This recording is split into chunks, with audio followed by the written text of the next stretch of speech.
Hey guys, welcome to Ghostly Manga, and this is my first YouTube video. Welcome to the channel, and in today's video, I'm going to be talking about how to draw faces. In this video, I'm going to be only drawing the frontal view, but in this technique that I'm talking about is going to encompass for all forms of drawing altogether, all faces techniques, all from comic drawing to manga drawing to realistic drawing to just faces in general, anything that concerns faces, actually anything that concerns any form of drawing altogether, because this technique still holds water. If you go into any form of drawing, any drawing class, or any form of drawing tutorial, you're gonna probably hear this at some point. But let's jump right into the video. Before we get started, I'm a new channel, so it would really help a lot if you could hit that bell, subscribe, like the video, and yeah, stay notified because I'm about to start this and hopefully it kicks off. So the first step we're going to be talking about today is building structure and building form. Now, for this video, my own form right here, or when we say talk about building structure in the first place, we're talking about like making a foundation, something that you can go off of, something that you can start from. No building is built just from there. You have to lay something down, and that is actually the point of building up structure. It's supposed to give you a guideline on how to put things together, and the importance of building up structure is actually to get the proportions right at the right time and get it right at the beginning, because going back in the middle of a drawing to start fixing up proportions is a real waste of time. It wastes a lot of time and honestly makes the work look really messy at the end of the day. But yeah, so that's how you have to start from the beginning and get the proportions right from the start. And for facial proportions, it's not really that hard, but one thing that I would advise you as a beginner, if you're doing anything, is don't try and justify bad proportions with your style or say that it's my style, because there are a lot of wacky styles, there are a lot of different styles in manga and anime, but cohesively you can still see that the proportions, they in some way or form come together to make the drawing look like a human being.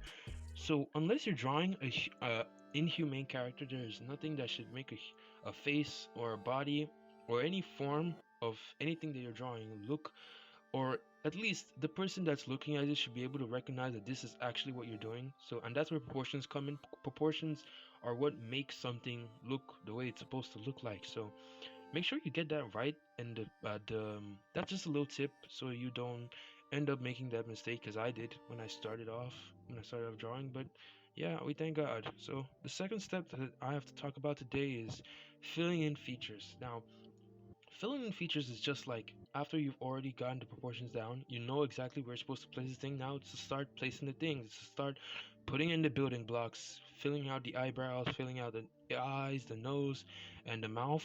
And in this video, I'm not gonna go so deep as telling you how to draw an eye and a mouse, and I don't think I ever will tell you to do that, because it's just not my.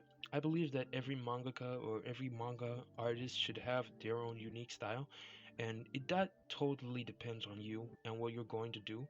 I am going to make a separate video on how to develop your style, but one thing you need to understand about drawing manga or anime is that everything about it, and I think this is what separates manga from every other form of media or comics out there, is that every artist seems different. Every artist has their own style. That's the thing about it, is that mangaka, we have our own style. Every person has what they're bringing out that looks, even if it looks similar to someone else's. Like my style is heavily influenced by people like White Manga, popular YouTuber here, White Manga, Bleach, Naruto, because those are what I watched growing up. But at the end of the day, it's still different. If you put the two of them together, they don't look alike. So it's that like every manga artist has to have a different style. So let me not say has to.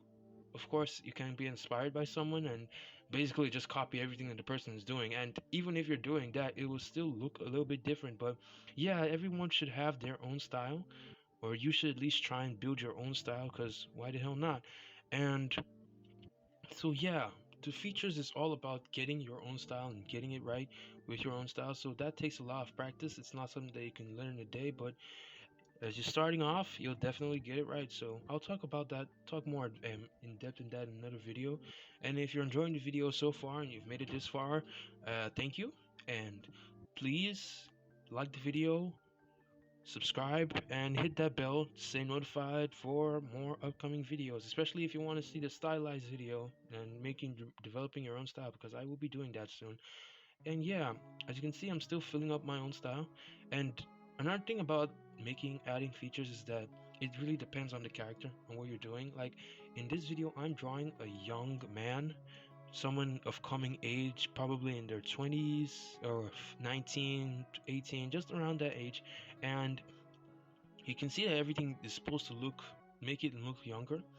As you can see, the eyes are more in open status. If it was someone older, you would expect the eyes to be a little more closed, a little more shut, a little more tired looking maybe, and maybe a more rigid nose, a stronger jaw. But this character is young, so it really depends on your character and what you're going for.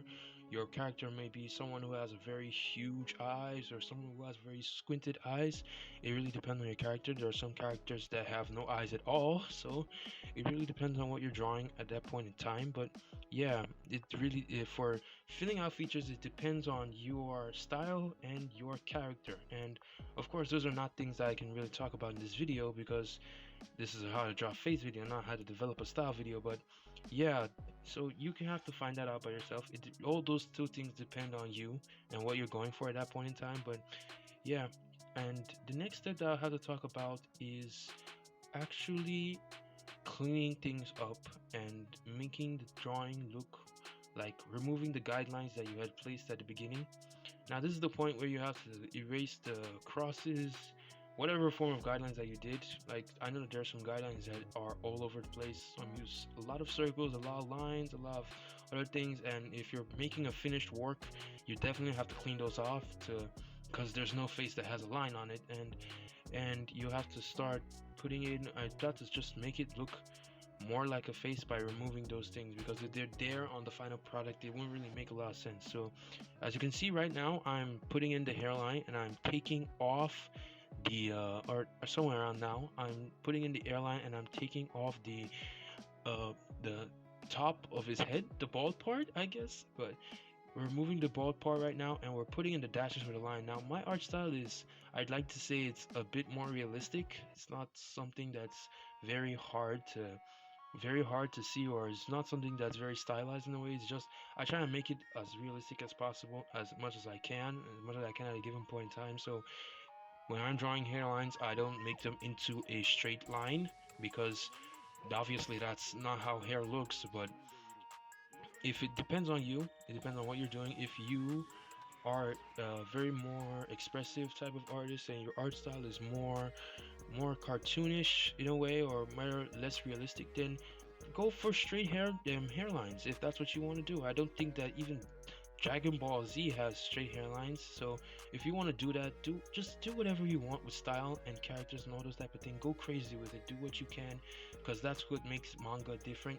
Is different styles. It's not if everyone had the same style, it wouldn't really be manga. So take out time to develop your style, and then use this technique to actually just to use your style to use your style on this technique is what what I'm trying to say, is that get your style together and use it on this technique, and definitely you'll be able to make faces easy every time that you're trying to do the good looking faces, every time that you're trying to draw anything like that. So, and the last step that I would like to talk about, and I'm not even including that step in this video, or at least I'm not drawing it, is cleaning it up. This is the part where you would probably ink. At this point, you've probably got a good enough sketch, so this part you would probably ink it. You would probably color it. I'm not doing that in this video. I'll do a separate inking and coloring video when I'm less chance, or more chance is what I'd like to say. But yeah, it's at this point, you've already gotten your face down. You're the champion. You've done what you've got to do, and you're a great mangaka if you've done that. So yeah, thanks for sticking around up to this point. If you have, you're the best. Thanks a lot. Please like the video, subscribe, hit the bell to stay notified, and yeah, I will be dropping more videos consistently every week, as much as I can. Maybe 2 to 3 videos a week, or if I'm really busy, one video a week, but I definitely will be consistent on this. So please do subscribe so you can see if I make it in this YouTube business. So yeah, thank you and goodbye.